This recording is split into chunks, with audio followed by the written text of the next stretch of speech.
Here's my plan to stop the chemical, physical, and emotional mutilation of our youth. On day one, I will revoke Joe Biden's cruel policies on so-called gender-affirming care. Ridiculous. A process that includes giving kids puberty blockers, mutating their physical appearance, and ultimately performing surgery on minor children. Can you believe this? I will sign a new executive order instructing every federal agency to cease all programs that promote the concept of sex and gender transition at any age.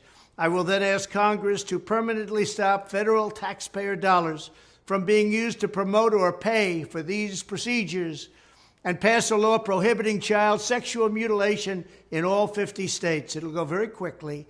I will declare that any hospital or healthcare provider that participates in the chemical or physical mutilation of minor youth will no longer meet federal health and safety standards for Medicaid and Medicare and will be terminated from the program immediately. Furthermore, I will support the creation of a private right of action for victims to sue doctors who have unforgivably performed these procedures on minor children. The Department of Justice will investigate Big Pharma and the big hospital networks to determine whether they have deliberately covered up horrific long-term side effects of sex transitions in order to get rich at the expense of vulnerable patients, in this case, very vulnerable.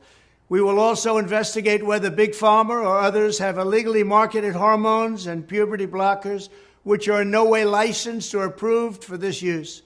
My Department of Education will inform states and school districts that if any teacher or school official suggests to a child that they could be trapped in the wrong body, they will be faced with severe consequences, including potential civil rights violations for sex discrimination and the elimination of federal funding.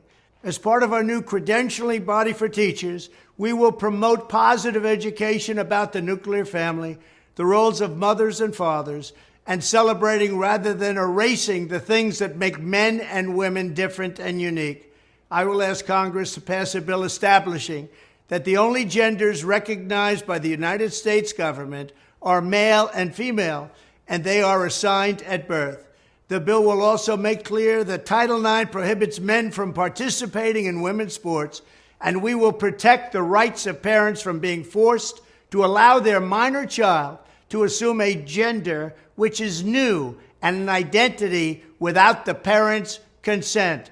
The identity will not be new, and it will not be without parental consent.